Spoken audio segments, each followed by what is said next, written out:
Join the team. Hey, theMCGuiRE Review, and today we're going to take a look at a brand new game. Now, this is going to be kickstarted very, very soon. Probably you're going to be able to find this on Kickstarter when this video pretty much is airing. It's called Groundbreakers Game of Ages, and it is by Simon's Playground. It says here, made with love in Germany. I do believe this is one of their first games, or it may be their actual first game. So I do like to kind of support newer folks kind of getting into the game design and game production space. So they're going to try to kickstart this game right here. And you'll see some faces here. We got Caesar and Dr. Martin Luther King and Greta there right on the front. And it does show this little tag here. It says Winner Innovative Games Award of 2023.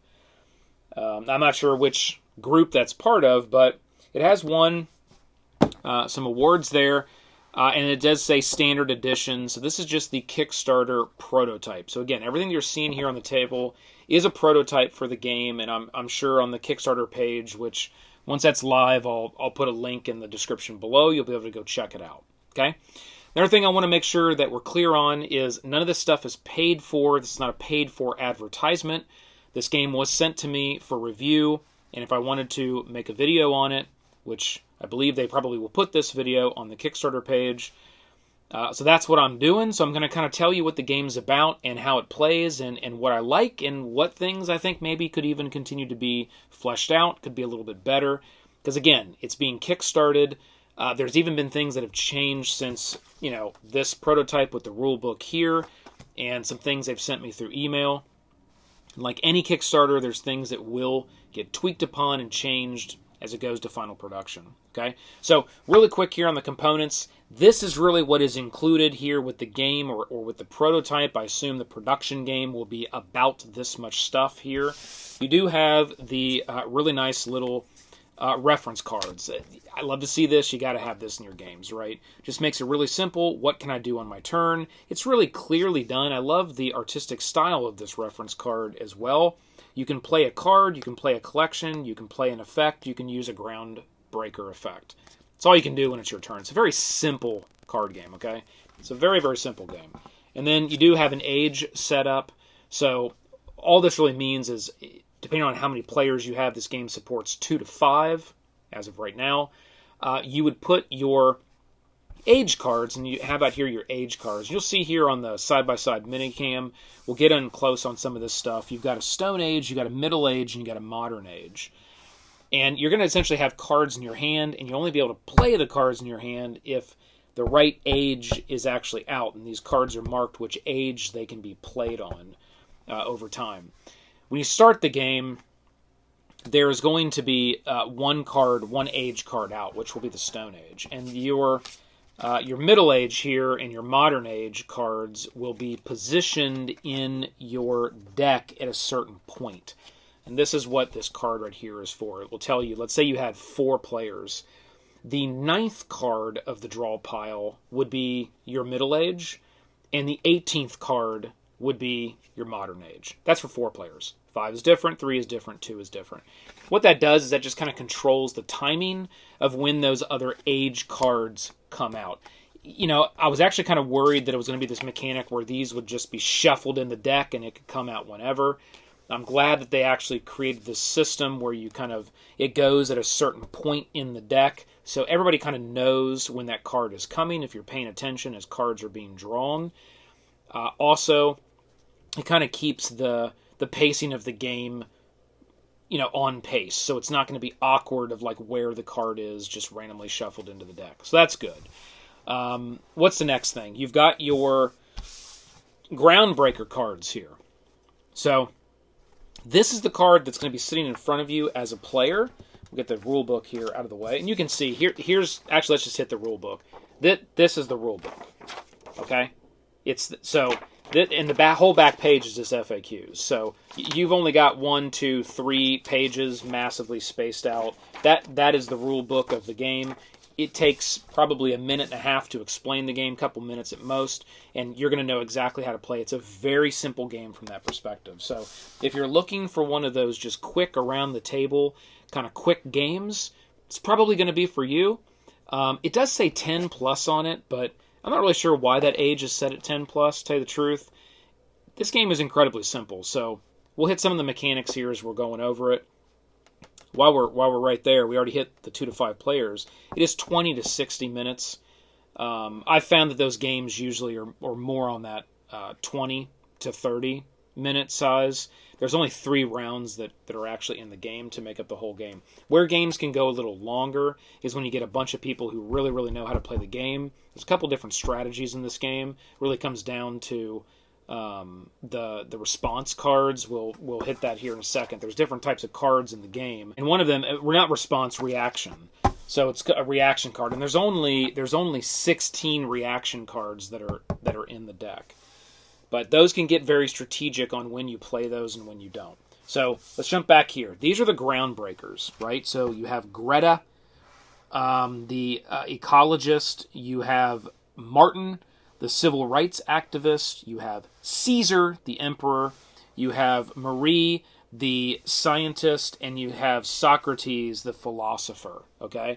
And obviously these are all real people that have lived or, obviously are still alive. So that's what you're going to have here with your Groundbreakers. And that's kind of unique, to have kind of the artwork of these various folks here.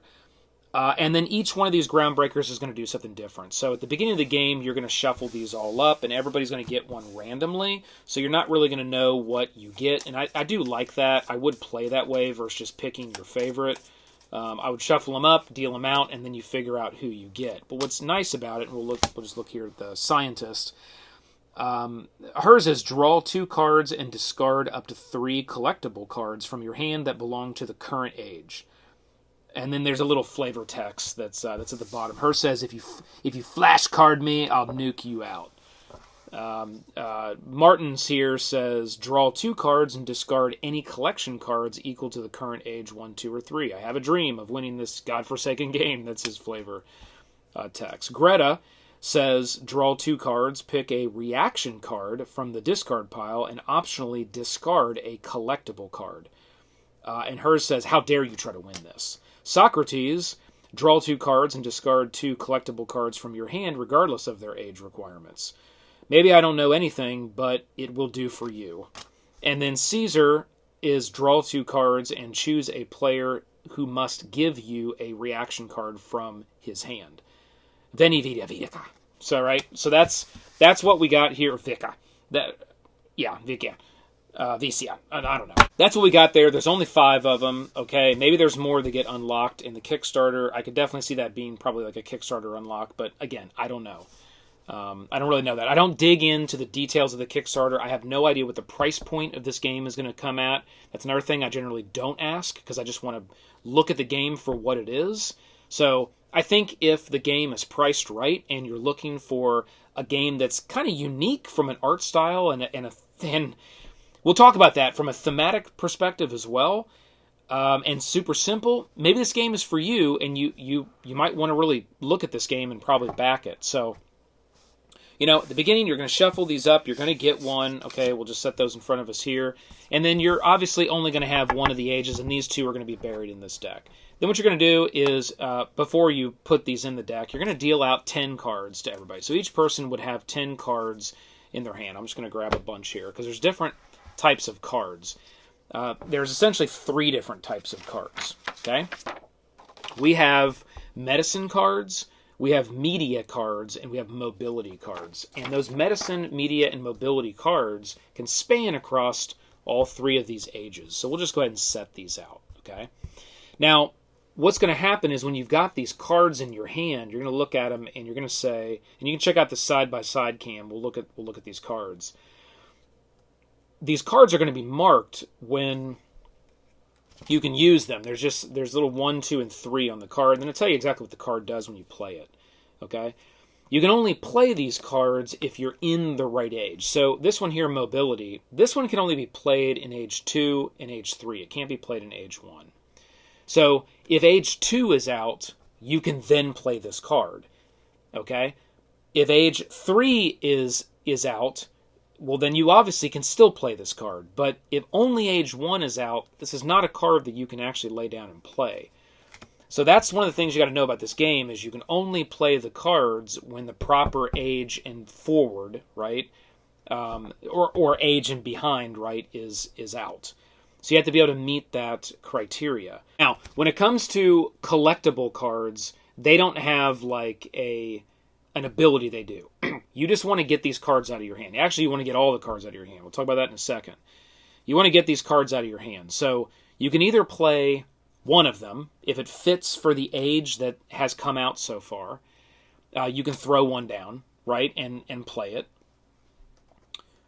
Or you can play sets of collectible cards. Now, a set of collectible cards is it has to be 3 media, mobility, or I always forget the last one here, medicine. Media, mobility, or medicine.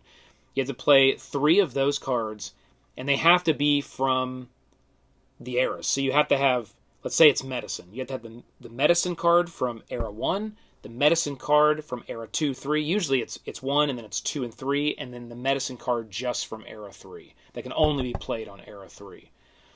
If you have all 3 of those cards, you can play all 3 of them as a set, and there'll be different looking cards with different artwork. You can play all 3 of them, and you can play those on any one of the eras. So in your first card draw, in your first hand of 10 cards, let's say only era 1 is out, if you have the medicine, era 1, era 2 and 3, and era 3 cards, you can play all 3 of them right during era 1.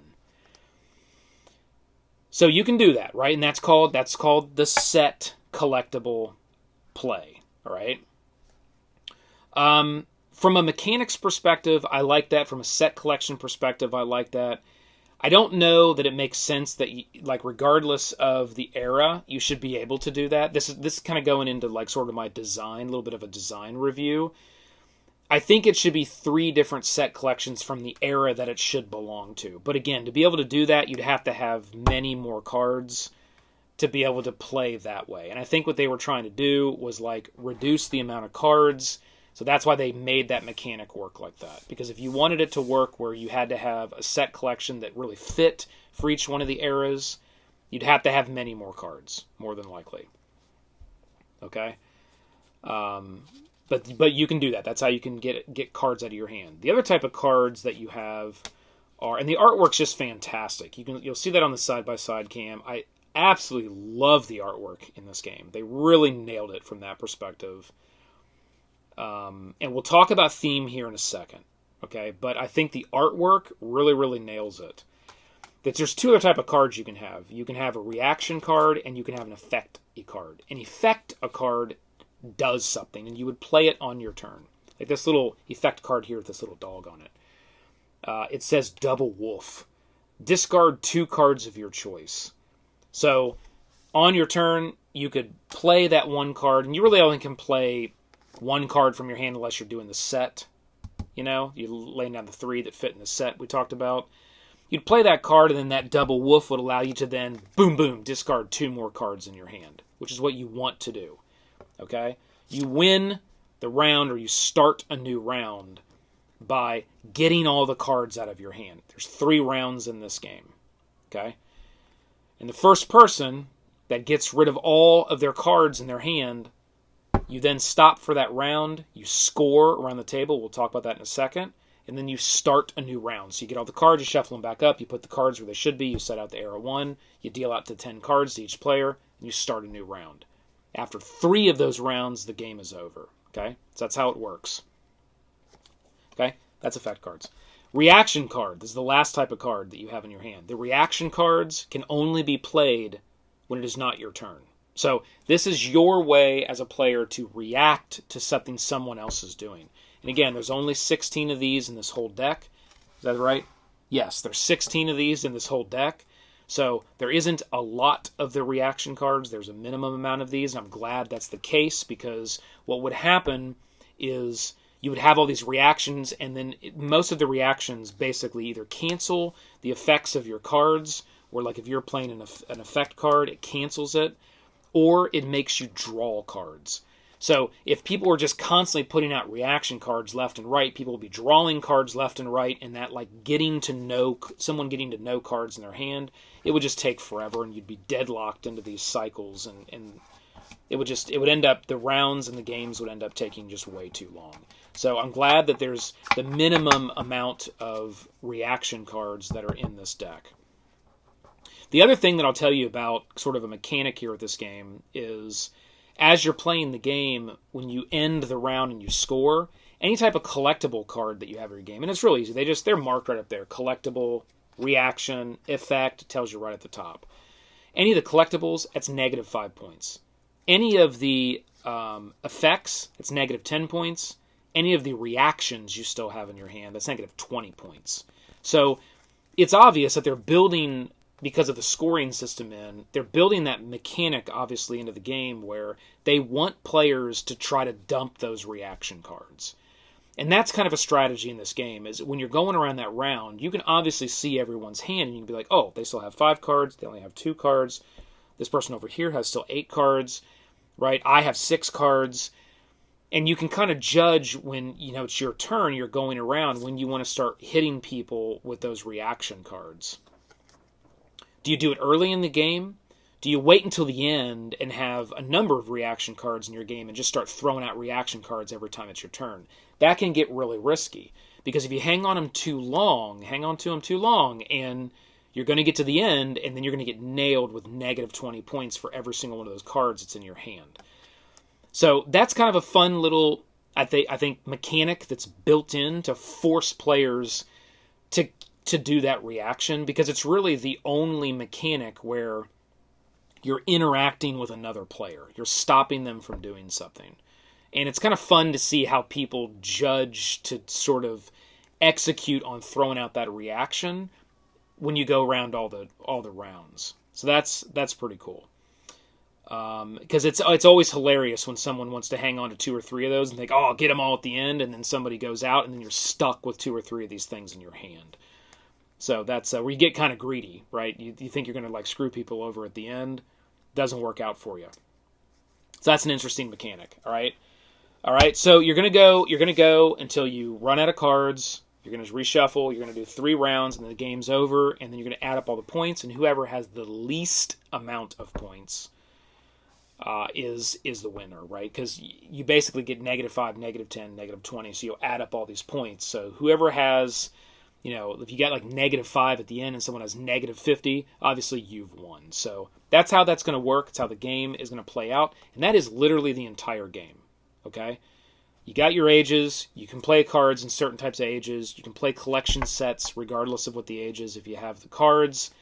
You play reactions when it's not your turn. You play effects when it's your turn. Or the last thing you can do is you can hit that Groundbreaker effect when it's your turn if you don't want to do anything else.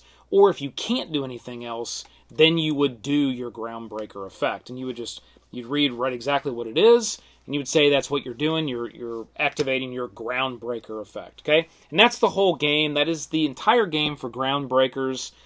That's how it works. Now, what are the things that I really like? What I like is the artwork. The artwork is absolutely fantastic. I love how it's done. I mean, it's just such a broad amount of things that are in these cards in the way that they look.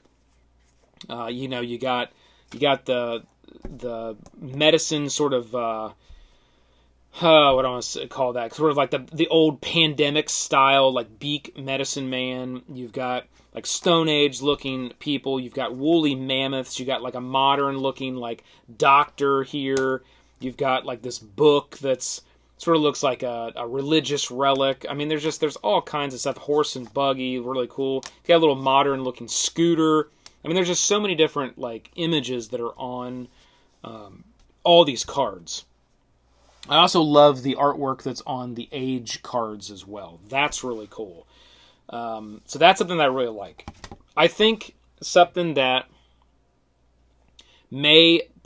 folks may see, and I'll even call out from a review perspective, is I do like the game. The game is fun mechanically. The artwork is awesome. But the theme does seem to kind of be I wouldn't say it has a unified theme by any means, right? I mean, you've got these you've got some modern day, some not modern day, real people. You've got then sort of fake fantasy stuff like dragons. You've got this little scooter.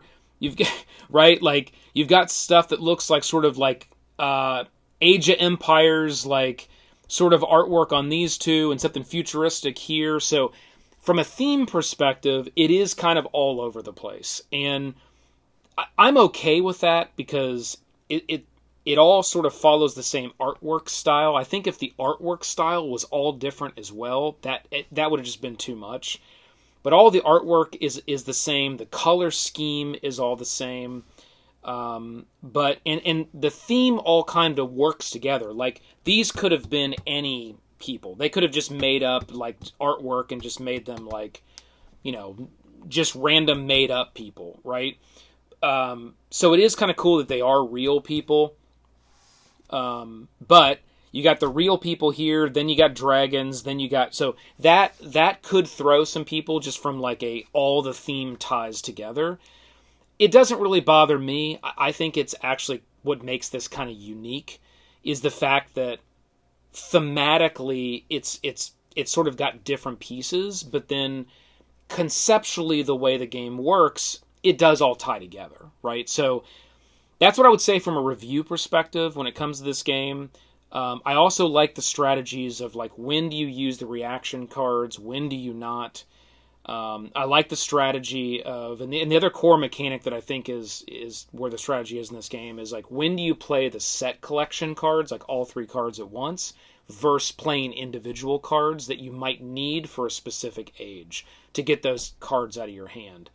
I'll say it that way because it's not always the right thing to just throw down 3 cards. You may choose to not do that sometimes, even if you have the cards, or sometimes you'll choose to wait or not wait if you have 2 of the 3 cards that you need. Do you wait to get that 3rd one to throw all 3 down, or do you? Or do you just start putting the cards out one by one? So that's something that I think is kind of cool and strategic as well with Groundbreakers. Okay, that's where I'll leave the video. Again, the Kickstarter should be up at this point. Hopefully you can go and check it out and make the decision for yourself if this is a game for you. I do think it's cool, and I do like supporting folks that are kind of trying to make their first games. And get something out there for people to play and enjoy and have a good time with. So with that, team, keep rolling them crits. This has been the McGuire Review, and we'll see you next time.